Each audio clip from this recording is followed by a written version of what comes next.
Hello friends, welcome back to Gwrlwi channel. जों दिनै बे खोन्दोआव नोंथांमोनजों सावरायगोन चैप्टार 10 नि जोङो सोंथि आरो फिननाय नि सोमोन्दै सावरायनो नागिरदों। बेवहाय फरायाव मा सोंथिफोर दङ बेनि जोङो एन्सारफोरखौ नोंथांमोनजों सावरायनो नागिरदों। दा गिबियाव मा दङ पेज नाम्बार 168 बेनि कुइसननि सोमोन्दै जोङो डिसकास खालामग्रोनो नागिरदों। पेज नाम्बार 168 बेयाव मा दङ गिबि कुइसना जाबाय गंसे खरलेब आयनानि गाहाय फकास माखौ बुंनाय जायो।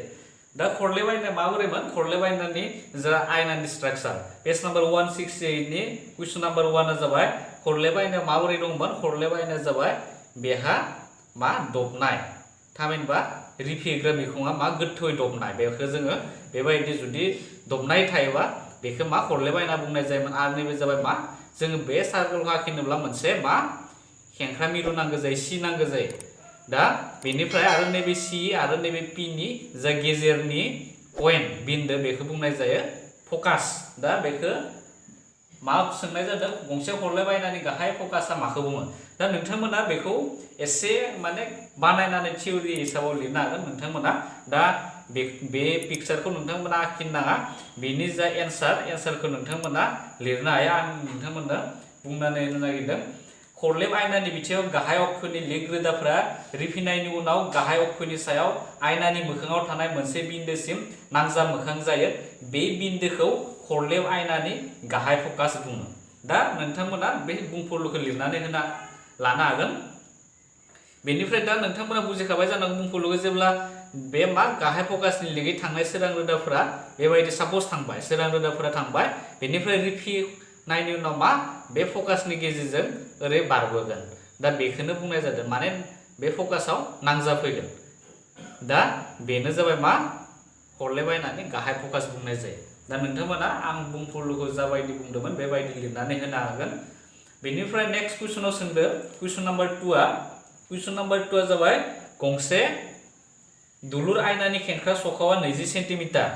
कुइसन नाम्बार 2 आ जाबाय गंसे दुलुर आयनानि खेंख्रा सखा 20 सेन्टिमिटार बेनि फकास जानथाय बेसेबां। कुइसन नाम्बार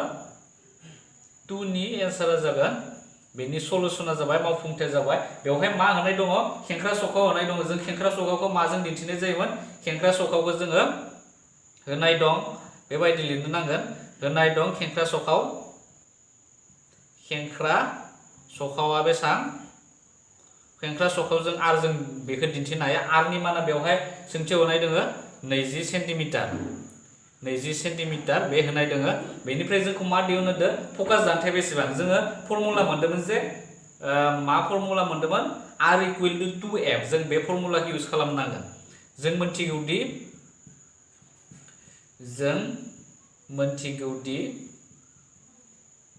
जों मोनसे फर्मुला मोनदोंमोन बे सिलेबासनि गिबि सावरायनायाव नोंथांमोना भिडिअखौ नायबा बुजिफिननो हागोन। बे फर्मुलाया जाबाय R = 2F। जों दा F नि मानखौ दिहुननो नांगौ। F नि मानखौ माबोरै दिहुननो हागोन। F = मा लिरनो हायो जोङो R/2। R नि जायगायाव नोंथांमोना 20 सेन्टिमिटार फज'दो 20/2 आरो नोंथांमोना F नि मानखौ मोननो हागोन 10 सेन्टिमिटार। अब्ला दा फकास जानथाया जाबाय 10 सेन्टिमिटार। होनबा एन्सारा बेनो जासिगोन। बेनिफ्राय आरो नेक्स्ट नाम्बार 3 आव सोंदो मोनसे नोजोर मुवानि जोबोद देरनाय सायखं सोमजिहोनो हानाय गंसे आयनानि मुं बुं। आयनानि नामखौ लिरनो होदों। मा आयनायाव मा सोमजिगोन नोजोर मुवानि जोबोद देरनाय सायखं सोमजिगोन। दा आयनानि मुंखौ मा लिरगोन नोंथांमोना खरलेब आयनाखौ लिरनांगोन। बे नाम्बार 3 आ जाबाय नाम्बार 3 नि जा एन्सार फिनआ जागोन खरलेब आयना। खरलेब आयनायाव जेब्लाबो मा नोजोर मुवानि रुजुनायाव बांसिन जोङो जोबोर गेदेर देरनाय सायखं सोमजिहोनो हायो। दा नोंथांमोना फिननायाव लिरनांगोन खरलेब आयना। नैबे खरलेब जानो नांगौ खरलेब आयना बेबायदि जागोन। बेनिफ्राय नेक्स्ट कुइसना जाबाय नेक्स्ट कुइसनाव मा दङ गारिफोराव गंसे आयनाखौ मानो उनथिं नायग्रा हिसाबै बाहायो। जों बेफोरखौ माने चेप्टाराव मोजाङै डिसकास खालामदोंमोन। थेवबो नोंथांमोना बेनि जा एन्सारफोर बेखौ लिरनानै लानो हाया। आं खुगाजोंनो बुंनो नागिरबाय। नोंथांमोना नाम्बार 4 नि एन्सारखौ नाम्बार 4 नि फिनखौ मा लिरनो हागोन। नाम्बार 4 नि फिननाया जाबाय गिबियाव नोंथांमोना बेबायदि होनो हायो गारिफोराव उनफारसे नायनो थाखाय हंसा आयनाखौ बाहायनाय जायो मानोना हंसा आयनायाव जेब्लाबो दुइनाय महरनिब्लाबो थोंगोर सायखं सोमजिहोयो बेफोर जिहेतु सा फारसे दबनाय बेफोरो गुवार नुहोग्रा फोथार बादि जायगा दं बेबायदिनो हंसा आयनाफोराव गुवार जायगानि सायखं सोमजियो दा बेखिनिखौनो नोंथांमोना लिरनानै होनो हागोन बे 4 नाम्बारनि फिननायनि थाखाय बेनिफ्राय दा अब्ला बे जाबाय 168 पेज नाम्बाराव थानाय सोंनायनि फिननायफोर बेनिफ्राय जों दा गुबुन मोनसे पेज नाम्बाराव थानाय जोङो कुइसनफोरखौ सावरायनोसै दा बे नोंथांमोननि बिजाबाव दङ पेज नाम्बार 171 आव मा कुइसन दङमोन गिबि कुइसना जाबाय गंसे मा सोंदों गंसे हंसा आयनानि फकास जानथायखौ दिहुन जायनि खेंख्रा सखआ 32 सेन्टिमिटार जोंखौ मा दिहुननो होदों जोंखौ सोंथियाव फकास जानथायखौ दिहुननो होदों बेवहाय खेंख्रा सखआ होनाय दङ 32 सेन्टिमिटार दा बेबो जोबोर गोरलै दा गिबियाव नोंथांमोना बेयाव मा पेजखौ लिरना ला बे जाबाय 171 नोंथांमोननि फरानि 171 पेजाव दङ बे कुइसना बेनिफ्राय बिनि 1 नाम्बार कुइसना जाबाय 1 नाम्बारनि जा एन्सार बेखौ लिरना लानो हायो बेनि गिबियाव मा होनाय दं बेखौ लिरना ला होनाय दं मा दङ होनाय बेवहाय खेंख्रा सखनि माना होनाय दङ खेंख्रा सखावखौ जों आर जों दिन्थिनाय जायो आरनि माना बेवहाय 32 सेन्टिमिटार दङ आरो बेवहाय मा आयना होनाय दङमोन आयनाया जाबाय बेवहाय मोनसे हंसा आयनायाव जेब्लाबो आरनि माना मा दाजाबथाय जायो नोंथांमोना बेखौ दाजाबथाय लिरनांगोन दा दाजाबथाय माबोरै जायो आं नोंथांमोननो ड्र पिक्चारनि गेजेरजों फोरमायनो नागिरदों दा बे जाबाय मा मोनसे बे जाबाय हंसा आयना जेब्लाबो रिफिग्रेट बिखुङा बेबायदि गोजौथिं दमनाय थागोन आरो बिनि जा आर बे आरआ जेब्लाबो माथिं थायो बिथिंसो थायो नैबे जाबाय माने उनथिंसो थागोन सिया जाबाय उनथिं जों खरलेबा मा मोन्दोंमोन सिगांथिंसो थायोमोन बे जाबाय खेंख्रा मिरु आरो नैबे पि निफ्राय बे सि सिमहालागै जा डिस्टेन्स बेखौ बुंनाय जायो आर थामहिनबा जोङो बै साइन कनभेनसनाव जों दिन्थिसिम माबोरै मा जागोन जेब्ला नैबे पि नि आगदा आथिं थायो अब्ला जेब्लाबो मा पजिटिभ जों लिरनाय जायो बेनि थाखायनो आरनि माना मा पजिटिभ जादों दाजाबथाय जादों दा जाहोना जाबाय बेनिफ्राय जोङो मा लिरगोन दा बेनिफ्राय जोंखौ मा दिहुननो होदों फकास जानथायखौ दिहुननो होदों दा जों मोनथिगौ फर्मुला बायदियै जों मोनथिगौ दि फर्मुलाया मामोन फर्मुलाया जाबाय r इक्वल टू 2f जोंखौ f नि मानखौ दिहुननो होदों f इक्वल टू मा जागोन r by 2 r नि मानखौ फज'दो प्लस 32 by 2 बेनिफ्राय नोंथांमोना मोननो हागोन बेखौ प्लस 16 सेन्टिमिटार दा दिहुननो गोनां फकास जानथायनि माना जाबाय 16 सेन्टिमिटार दा बेबो जोबोर गोरलै बेनिफ्राय नेक्स्ट मोनसे जोङो गुबुन कुइसनखौ नायबावनो नागिरदों बे जाबाय कुइसन नाम्बार 2 बेवहाय कुइसन नाम्बार 2 मा सोंनाय दङ गंसे खरलेब आयनाया 10 सेन्टिमिटार गोजानाव लाखिनाय मोनसे नोजोर मुवानि 3 फान गेदेर सायखं सोमजिहोदों सायखङा बबेयाव दं जोंखौ मा दिहुननो होदों सायखंनि थावनिखौ दिहुननो होदों दा बेवहाय मा लिरगोनांगोन नोंथांमोना गिबियावनो मा दङ बेखौ लिरगोनांगोन दा बे नाम्बार 2 नि सलुशना जागोन फिननाया जागोन बा मावफुंथाया जागोन जायखिजाया मावफुंथाय फिननाय लिरना लानो हागोन बेवहाय मोनसे मा सोमजिदों गंसे खरलेब आयनायाव 10 सेन्टिमिटार गोजानाव लाखिनाय मोनसे नोजोर मुवानि 3 फान गेदेर सायखं सोमजिहोदों बेवहाय मा दङ इउनि माना होनाय दङ इउनि माना बेसेबां होनाय दङ इउनि माना जाबाय 10 सेन्टिमिटार बेवहाय होनाय दङ गिबियाव लिरगोन ला होनाय दं इउ आं डाइरेक्ट सर्टकाटाव लिरनोसै इउ माने नोंथांमोना बुजिब्लानो जाबाय नोजोर मुवानि मा जानथाय बे 10 सेन्टिमिटार आरो बेवहाय मा आयना होनाय दङ बे जाबाय खरलेब आयना नोंथांमोना आयनाखौ नोजोर होनांगोन आरो जेब्ला खरलेबानो जा गंसेयानो जा इउनि माना जेब्लाबो बेनि सिगाङाव मा जायो दानख'थाय लिरनांगोन इउआ जेब्लाबो मा नैबे मोनसे माबानि नैबे मिरुनिफ्राय जेब्लाबो मा आगसि आथिं थायो बेनि थाखायनो बेयो जेब्लाबो माइनास जायो दा जाहोना जाबाय बेनिफ्राय मा होबावनाय दङ आरो कुइसनाव जाबाय बेनिफ्राय नोजोर मुवानि 3 फान गेदेर सायखं सोमजिहोदों बेनिफ्राय सायखङा बेसेबां गिदिर सायखङा जाबाय थामफान गिदिर होनना बुंदो दा नोंथांमोना बेखौ माबायदि खालामनांगोन बेवहाय सोंलु बायदियै नोंथांमोना लिरनो हायो सोंलु बायदियै जोङो मा लिरनो हायो m इक्वल टू जोङो मोनसे फर्मुला मोनदोंमोन माइनास v बाय u बेबायदि मोनसे फर्मुला मोनदोंमोन जों दा बेनिफ्राय बेवहाय बेसेबां गिदिर होनना बुंदो नोजोर मुवाया सायखंनि थामफान गिदिर होनना बुंदो बेनि थाखायनो नैबे गेदेरथिनि माना बेसेबां जागोन बेवहाय नोंथांमोना लिरनांगोन थामफान गिदिर होनना बुंदो बे जागोन -3 बेखौ लिरनांगोन नोंथांमोना -3 थामहिनबा -3 जानायनि जाहोना जाबाय बे नोजोर मुवाया मा थामफान गेदेर सायखं सोमजिहोनायनि थाखाय जोङो -3 फैबाय बेनिफ्राय -v बाय u बेखौ लिरनो हागोन बेनिफ्राय मा नोंथांमोना बेवहाय माइनास नुनो मोनदों बेखौ केनसेल खालामनांगोन आरो माइनास जानायनि जाहोना जाबाय बे मा मोनसे खरलेबायनायाव मा थार सायखं सोमजिहोयो थार सायखं सोमजिनायनि थाखायनो नैबे m नि माना जेब्लाबो मा दानख'थायखौ नोंथांमोना नुनो मोनगोन खरलेबायनायाव मा थार सायखं सोमजिनायनि थाखायनो नैबे 3 नि सिगाङाव जोङो दानख'थायखौ लिरनाय जादों जाहोना बे माब्लाबा कनफिउज जानो हागौ मानो बेवहाय माइनास जाखो दा माइनास जानायनि जाहोना जाबाय बे मा दानख'थाय जायो जेब्ला खरलेबायनायाव मा थार सायखं सोमजियो अब्ला नोंथांमोना बेवहाय दानख'थाय लिरब्लानो जाबाय बेनिफ्राय माइनास केनसेल थांबाय बेनिफ्राय मा थाखो 3 equal to v by u नोंथांमोना क्रस माल्टिप्लिकेशन खालामनो हायो आरो जोबथारनायाव मा मोनगोन v इक्वल टू 3u बेखौ मोननो हागोन आरो नोंथांमोना u नि मानखौ बज'दो बेवहाय 3u नि माना जाबाय -10 आरो जोबथारना मोनगोन -30 अब्ला बेनो जा दिहुननो गोनां मा सायखंनि थावनि आरो जोबथारनायाव नोंथांमोना लिरनानै होनो हायो सायखङा मुवानि फारसे गाहायथिं आयनानिफ्राय 30 सेन्टिमिटार गोजानाव सोमजिगोन दा जेब्ला -30 नि मिनिङा मा नैबे एक्सिसनि माथिं सोमजिगोन नैबे गाहायाव जायो थामहिनबा बेनिफ्राय बेसिमहालागै 30 सेन्टिमिटार जोङो आखिनांगोन दा माइनासनि जाहोना जाबाय नैबे गाहाय अक्षरनि सिंथिंजाय फैयो दा जाहोना जाबाय बे नोंथांमोना जोबथारनायाव मा लिरनांगोन सायखङा गाहाय अक्षरनि 30 सेन्टिमिटार गाहायाव सोमजिगोन बेबायदि गाहायाव आयनानि सिगाङाव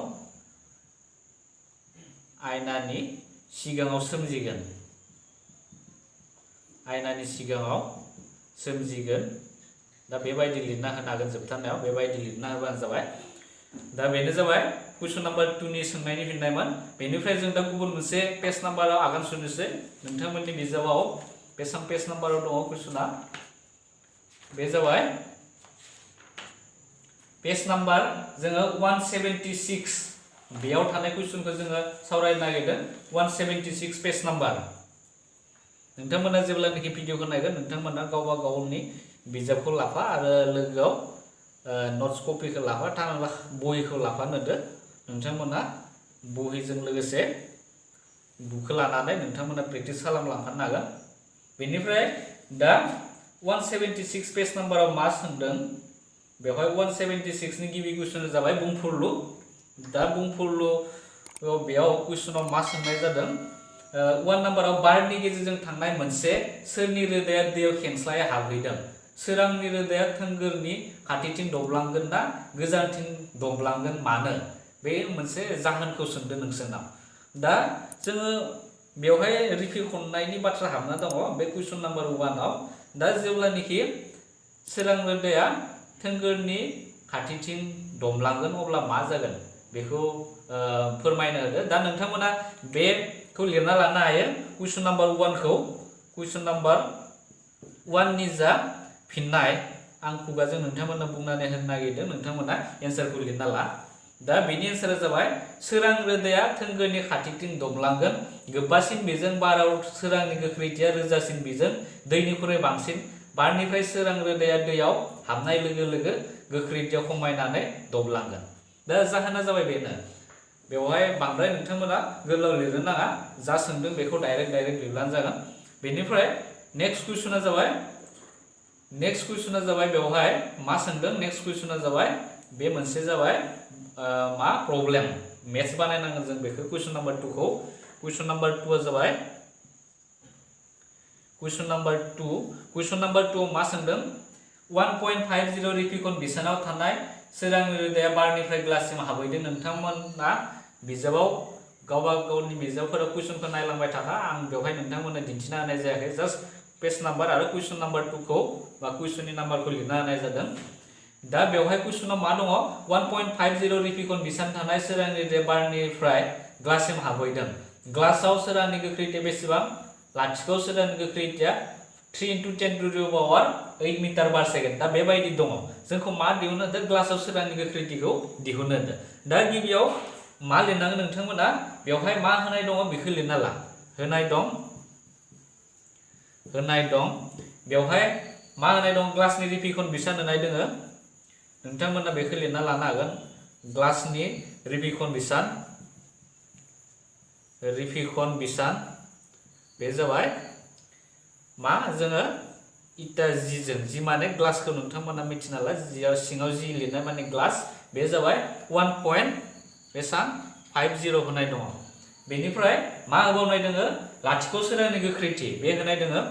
नोंथांमोना बेखौ लिरना लागोन गिबियाव मा कुइसनाव होनाय दङ बेखौ लिरग्रोनांगोन लाथिख' सोरांनि गोख्रैथि जोङो गोख्रैथिखौ माजों दिन्थिनाय जायोमोन लाथिख' सोरांनि गोख्रैथि जों बेखौ c जों दिन्थिनाय जायो आरो बेनि माना होनाय दङ कुइसनाव 3 × 10⁸ मिटार पार सेकेन्ड बेखौ नोंथांमोना लिरना लानो हायो बेनिफ्राय जोंखौ दानिया मा दिहुनगोन जों दा ग्लासाव सोरांनि गोख्रैथिखौ दिहुननो हासिगोन देयरफर ग्लासाव सोरांनि गोख्रैथिया बेसेबां जागोन ग्लासाव सोरांनि गोख्रैथिया जाबाय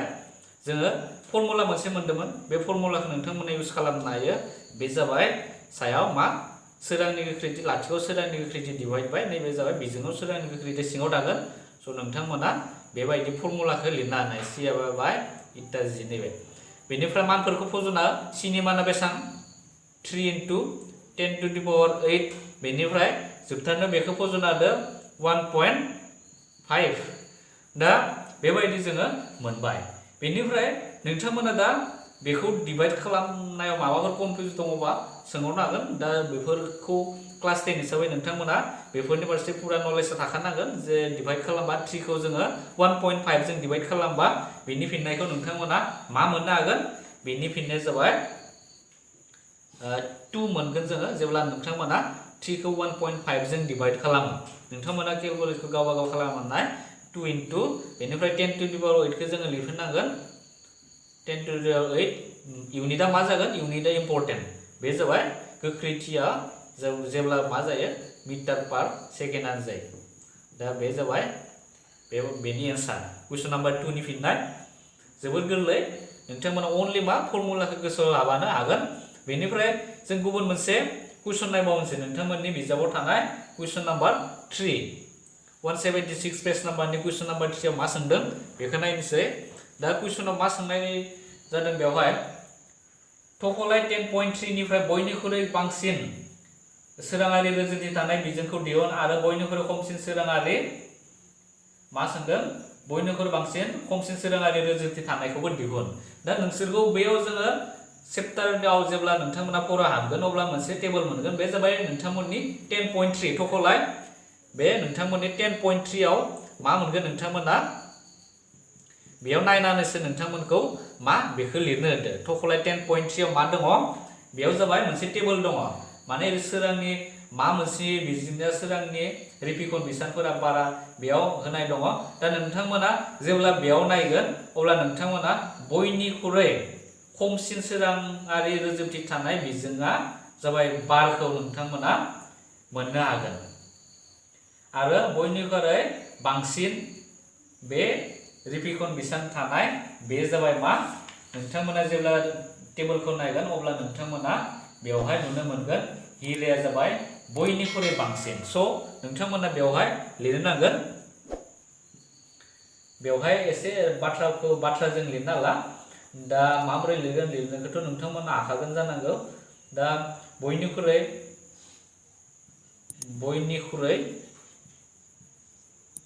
बांसिन बेबायदि लिरनो हायो बयनिख्रुइ बांसिन सोराङारि रोजोबथि थानाय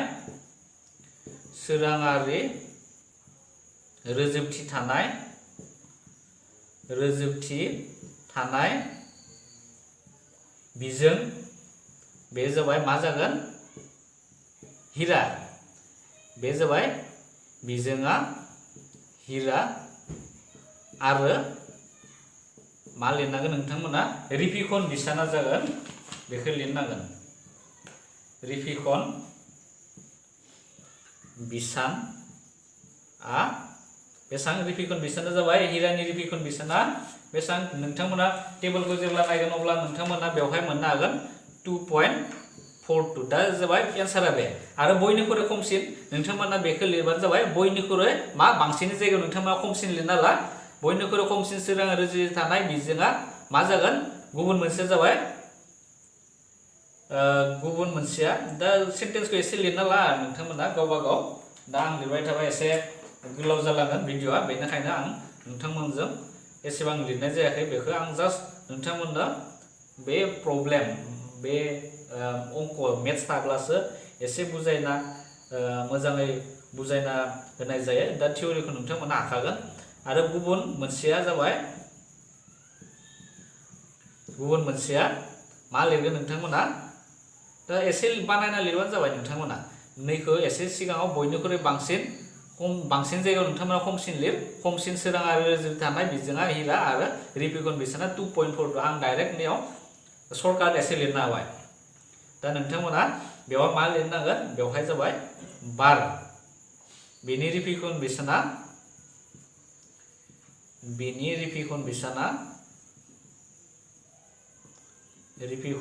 बेसेबां जागोन रिफिकन बिसाना बारना जोबोर खम बे जागोन नोंथांमोना टेबोलाव नायबा मोनगोन दे बे जाबाय 1.003 दा एन्सारा जाबाय बेनिफ्राय जोंना गुबुन मोनसे कुइसनाव आगान सुरनोसै बे जाबाय नोंथांमोननि बिजाबाव थानाय कुइसन नाम्बार 4 कुइसन नाम्बार 4 आव मा सोंदों कुइसन नाम्बार 4 आव जाबाय बेवहाय नोंसोरनो केरासिन टारपेन्टाइन आरो दै होनाय जादों बेफोरनि बबे मोनसेनि गेजेरजों सोराङा बांसिन गोख्रैथिजों थाङो दा बेबो जोबोद गोरलै नोंथांमोना बे टेबोलखौ टकलाय 10.3 टेबोलखौ नायबानो नोंथांमोना हमनो हागोन बे जास्ट थियरि प्रब्लेम नङा बे नोंथांमोना एसे फरायबानो नोंथांमोना बेखौ हाखागोन दा थेवबो आं नोंथांमोननि एन्सारखौ होनो नागिरदों दा कुइसन नाम्बार 4 नि एन्सारा जाबाय कुइसन नाम्बार 4 नि एन्सारा मा लिरगोन नोंथांमोना कुइसन नाम्बार 4 आव 4 नि एन्सारखौ नोंथांमोना लिरनो हायो रिफिकन बिसानफोरखौ जोंखौ लिरनो होदों केरासिननि रिफिकन बिसाना बेसेबां जायो बेनिफ्राय मा टारपेन्टाइन आरो दैनि रिफिकन बिसानफोरा मा जायो बेखौ लिरनो होदों दा कुइसन नाम्बार 4 नि फिननायखौ नोंथांमोना लिरनो हायो बेवहाय मा लिरगोन केरासिननि रिफिकन बिसान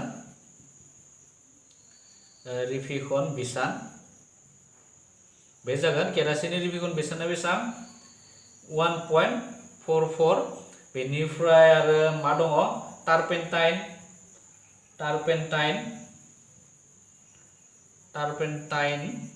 टारपेन्टाइननि रिफिकन बिसाना बेसेबां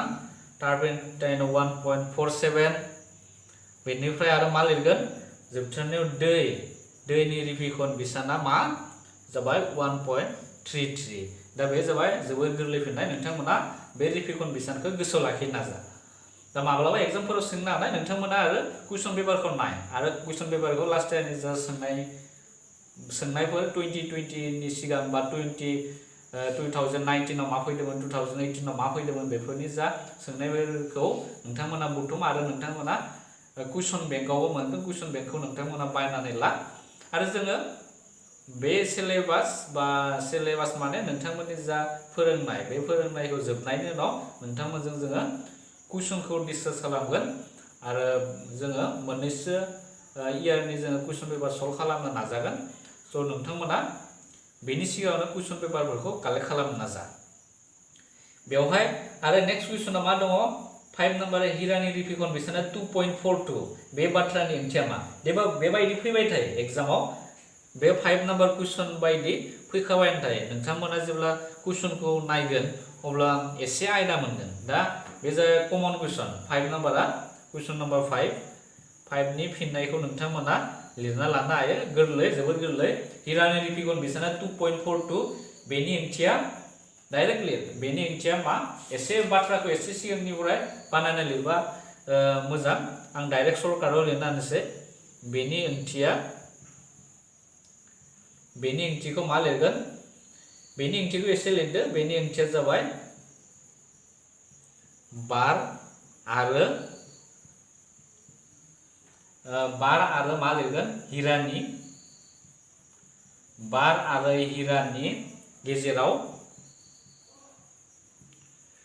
हिरानि गेजेराव सोरांनि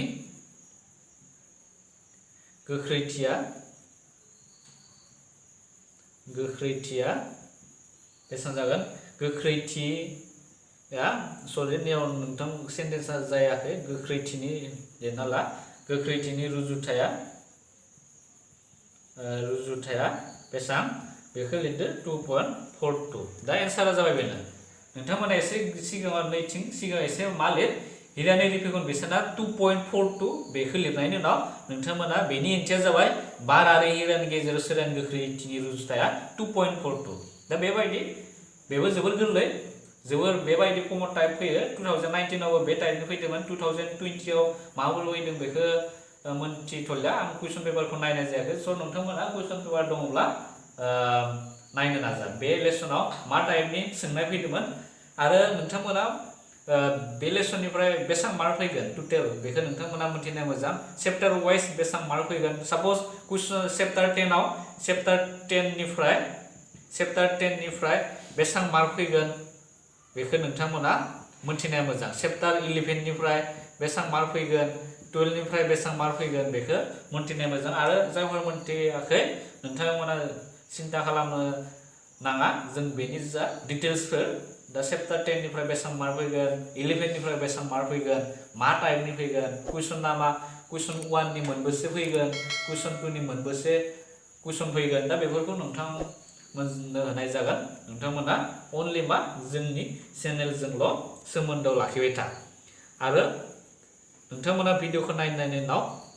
माबोरै नांदों कमेन्ट्स बक्सआव कमेन्ट खालाम आरो भिडिअखौ नायनायनि उनाव मोजां मोनदोंब्ला नोंथांमोना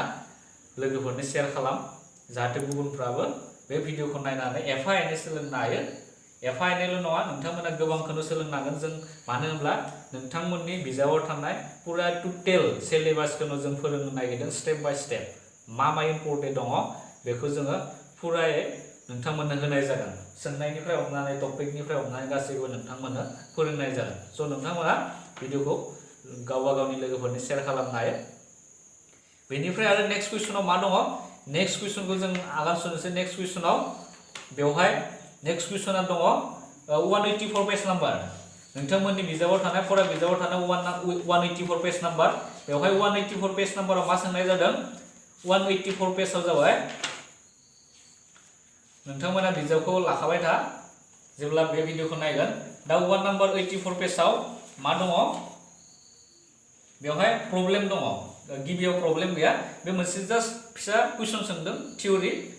दा बे जाबाय गंसे लेन्सनि से डायोप्टार गोहोआ माखौ बुङो होनना सोंदों कुइसन नाम्बार 184 पेज नाम्बार 184 पेज नं 184 नोंथांमोननि फरा बिजाबाव थानाय बेनिफ्राय बेवहाय गंसे लेन्सनि वान डायोप्टार गोहोखौ गोहोआ माखौ बुङो बेबायदि सोंदों दा बे जोबोर गोरलै जों सिगांनि टपिकआव जेब्ला नोंथांमोना नायगोन बेखौ आं सिगाङाव बुंखादोंमोन थेवबो नोंथांमोना बेनि जा कुइसन 1 नि फिननाय बेखौ नोंथांमोना लिरनानै लानो हायो आं खुगाजों बुंनो नागिरदों गंसे लेन्सनि से डायोप्टार गोहोआ जाबाय बे लेन्सनि गोहो जायनि फकास जानथाया 1 मिटार 1d = 1 मिटार पर इनभार्स थामहिनबा नोंथांमोना लिरनो हायो 1D इक्वल टू मा लिरनो हागोन 1 मीटर इनभार्स बेबायदि लिरनो हायो। दा फिननायखौ एसे नोंथांमोना बिजाबनिफ्राय नायनानै बुंफुरलुखौ सिगाङाव एसे बानायनानै जोबथारनायाव बेखौ लिरना होबानो जाबाय। बेनिफ्राय नेक्स्ट कुइसन नाम्बार 2 मा सोंदों? कुइसन नाम्बार 2 जाबाय बेवहाय मोनसे प्रब्लेम थामहिनबा मेथ्स बेयो सानखान्थि बानायनांगोन जों। बेवहाय मा होनाय दं कुइसन नाम्बार 2 आव गंसे कुइसन नाम्बार 2 नि जाफिननाय सलुशन मावफुंथाय गंसे लेन्सआ 50 सेन्टिमिटार गोजाना गंसे बिजिनि मोनसे थार आरो उल्था सायखं सोमजिहोदों। जुदि सायखं आरो नोजोर मुवानि महरा समान अब्ला नोजोर मुवानि थावनिखौ दिहुन लोगोसे लेन्सनि गोहोखौबो दिहुन। दा जोंखौ मा दिहुननो होदों? गिबियाव नोंथांमोना कुइसनखौ मोजाङै बुजिग्रोनांगोन मा होनाय दङ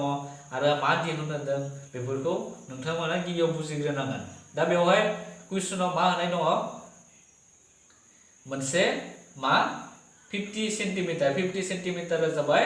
भि होनाय दङ। जोंखौ नोजोर मुवानि जानथायखौ दिहुननो होदों। दा जोङो फर्मुला इउज खालामनानै गोरलैयै दिहुननो हागोन। दा बेबो जोबोर गोरलै। दा मा खालामगोन? गिबियावनो नोंथांमोना बेखौ मा खालाम? कुइसन नाम्बार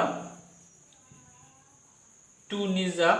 मावफुंथाय बा सलुशन बा फिननायबो लिरनो हागोन नोंथांमोना जा गोसो बेखौ लिरबानो जाबाय। मावफुंथाय होनाय दं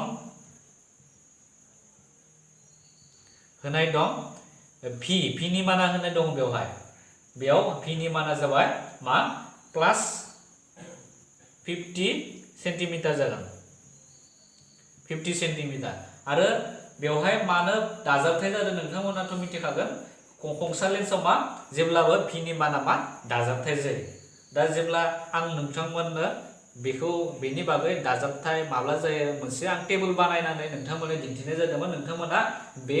चेप्टारनि प्लेलिस्टआव थांनानै नायनो हायो चेप्टार वाइज माने मा जायो भि नि माना माब्ला दाजाबथाय जायो इउ नि माना माब्ला दानख'थाय जायो कंसा आयना माबोरै जायो खरलेब आयना माबोरै जायो नोंथांमोनजों बेखौ मोजाङै डिसकास खालामनो हादोंमोन। दा बे जाबाय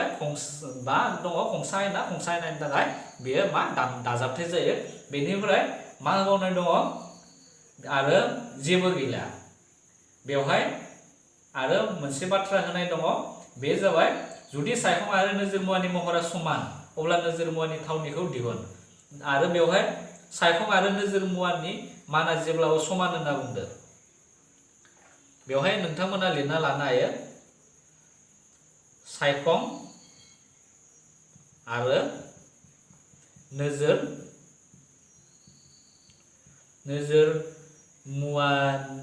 मुवाया समान बेबायदि नोजोर मुवानि बानायाव एसे लिरबानो जाबाय नोजोर मुवानि महरा समान। दा समान जायोब्ला माबायदि जागोन जोङो सायखंनि महरखौ मा होनना दिन्थियोमोन जोङो ओइच डेस थामहिनबा जोङो ओइच डेस माने मा सायखंनि जौथायखौ फोरमान ओइच डेस आरो मा ओइच जों बे सायखंनि जौथाय आरो नोजोर मुवानि जौथाय जेब्लाबो समान होनना बुंदों। बेवहाय कुइसनाव होनाय दं मोनसे कन्डिसन होनाय दङ बेनिखायनो बेबायदि जों लिरनो हायो। अब्ला जोङो बेनिफ्राय मा लिरनो हागोन देयरफर मा लिरनो हागोन एम इक्वल टू मा लिरनो हायो जोङो फर्मुला बायदियै ओइच डेस बाय ओइच बेनिफ्राय बेनि जायगायाव मा फज' ओइच डेस माने जायखिजाया मोनसे फज'नो हागोन ओइच डेस बाय ओइच डेस बेनिफ्राय नोंथांमोना बेखौ मोननो हागोन 1 मोननो हागोन। दा बे जाबाय एम नि मानखौ जों मोनबाय बेनिफ्राय जों दा मा मोननो हासिगोन एम नि मानखौ मोनबाय बेनिफ्राय आरो जोङो मोनसे फर्मुला मोनदों मा M equal to minus v by u बेयाव नोंथांमोना पुट खालामनो हायो। दा बेबायदि मोनसे फर्मुला मोनदोंमोन। दा बे फर्मुलायाव नोंथांमोना इउज खालामदो। दा एम नि माना जाबाय 1 बेनिफ्राय equal to minus v by u बेनिफ्राय क्रस माल्टिप्लिकेसन खालामबा मा मोनगोन बे जागोन इउ बेनिफ्राय इक्वल टू माइनास भि बेनिफ्राय इउ नि माना जागोन बेवहाय माइनास 50। दा इउ नि माना बे 50 होनाय दङ नोंथांमोना बेयाव फज'दो अब्ला 50 सेन्टिमिटार मोनबाय। इउ नि मानखौ जों बेसेबां मोनगोन माइनास 50 सेन्टिमिटार। दा जोङो गोरलैयैनो मा दिहुनगोन दा फकासनि मानखौ दिहुननो हासिगोन। दा फकासखौ नोंथांमोना फकास दिहुननायनि उनावसो नोंथांमोना लेन्सनि गोहोखौ दिहुननो हागोन। दा फकास माबोरै दिहुनगोन जोङो आयनानि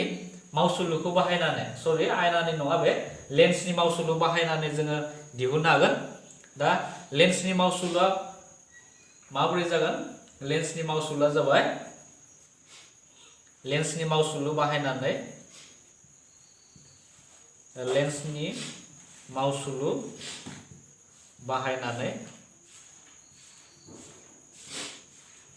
लेन्सनि मावसुलु बाहायनानै मा मोनो लेन्सनि मावसुलुआ जाबाय 1/f equal to 1/v minus 1/u बे जाबाय लेन्सनि मावसुलुमोन आरो जेब्लानो प्लास जायो अब्ला आयनानि मावसुलु जागोन बेनिफ्राय दा मानफोरखौ फज'ना v नि माना जाबाय दाजाबथाय मा 50 मोनदोंमोन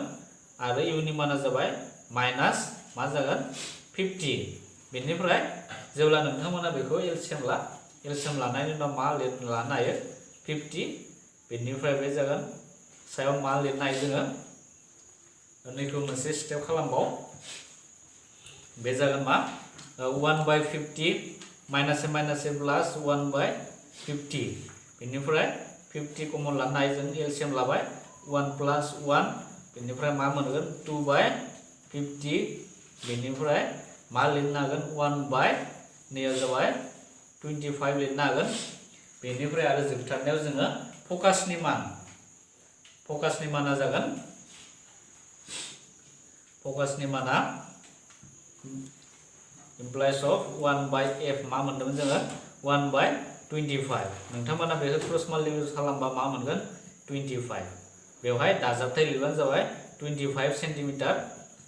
जों फकासनि मानखौ मोनबाय दा नोंथांमोना बे सेन्टिमिटाराव थानायखौ मिटाराव कनभार्ट खालामना ला जों गोहोखौ जेब्लाबो मा गोहोखौ माब्ला दिहुननो हायो जेब्ला फकासनि माना मिटार जायो अब्ला गोहोनि माना डायोप्टार जागोन स' बेखायनो नोंथांमोना जुदि फकासआ सेन्टिमिटाराव थायो अब्ला बेखौ मिटाराव कनभार्ट खालामना ला मिटाराव मा बेखौथ' मिथिखागोन 25 डिवाइड बाय 100 खालामबानो जाबाय अब्ला नोंथांमोना बेखौ 0.25 मिटार मोननो हागोन बेयाव सिगाङाव मा लिरनो हागोन दाजाबथायखौ लिरना लानो हागोन दा बे जाबाय फकासनि मानखौ मोनबाय फकास मानखौ मोननायनि उनाव नोंथांमोना गोहोनि मानखौ दिहुननो हासिगोन जोंखौ गोहोनि मानखौ दिहुननो होदोंमोन स' नोंथांमोना गोहो दिहुननाय फर्मुलाया मा गोहोखौ जोङो p जों दिन्थिनाय जायोमोन स' p इक्वल टू मा 1/f 1/, मा मोनदोंमोन जोङो 0.25 बेनिफ्राय डिवाइड खालामबा नोंथांमोना बेखौ मोननो हागोन +4 आरो गोहोनि इउनिटआ मा गोहोनि इउनिटखौ बावनो नाङा गोहोनि इउनिटआ जाबाय डायोप्टार बे डायोप्टारखौ लिरना होनांगोन दा बेनो जाबाय कुइसन नाम्बार 2 नि सोंनायनि फिननाय बेनिफ्राय आरो जोबथारनाय बे कुइसन नाम्बार 3 खौ नायथारनोसै कुइसन नाम्बार 3 आव मा दङ कुइसन नाम्बार 3 आव मोनसे सिम्पल प्रब्लेम होनाय दङ बेनि एन्सारा जागोन जोंखौ गोहोखौ दिहुननो होदों बेवहाय कुइसन नाम्बार 3 आ जाबाय बेवहाय 2 मिटार फकास जानथाय गोनां गंसे खरले लेन्सनि गोहोखौ दिहुन मा होनाय दङ फकास जानथाय होनाय दङ दा होनाय दङखौ लिरग्रोनांगोन होनाय दं फकास जानथाय